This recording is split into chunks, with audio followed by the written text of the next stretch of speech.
Hello everyone, আসসালামু আলাইকুম। It's me মায়াবী।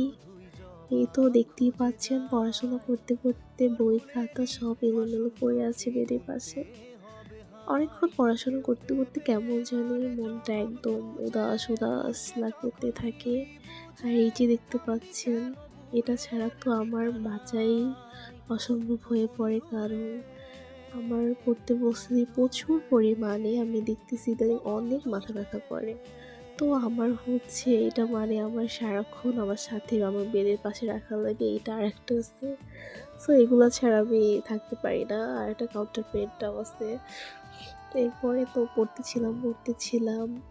এত পড়তে হয় এখন। কোচিংয়ের পড়া থাকে অনেক, দেন বাসার পড়া, নিজের পড়া। সো যেখানে গ্যাপ আছে সেগুলো ফুলফিল করা।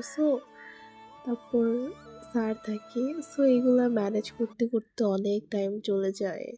মানে নিজেকে সময় দেওয়ার মতো কোনো টাইমই পাই না আপাতত। এখন এইরকম চলবে স্বাভাবিক, কারণ প্রত্যেকটা ২০২৬ ব্যাচের স্টুডেন্টের মধ্যেই এখন এগুলোই চলতেছে স্বাভাবিক।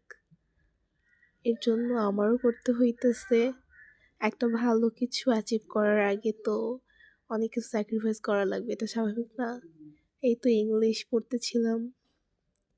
পড়তে ম্যাচিং করতেছিলাম তখন। এগুলা করতে করতে চলে যাচ্ছিল। আর খুবই ডিপ্রেশন লাগতেছে ইদানিং। একটু ফাইজলামি করতেছিলাম পেনটা নিয়ে। যাই হোক, পড়তেই থাকা লাগবে। সবাই আমার জন্য দোয়া করো, জানি আমি আমার টার্গেটটা ফুলফিল করতে পারি। আর বাকিটা আল্লাহ ভরসা। আর এইটা হচ্ছে আমার বেস্ট ফ্রেন্ড এখন। সবাই ভালো থাকো, সুস্থ থাকো, বাই।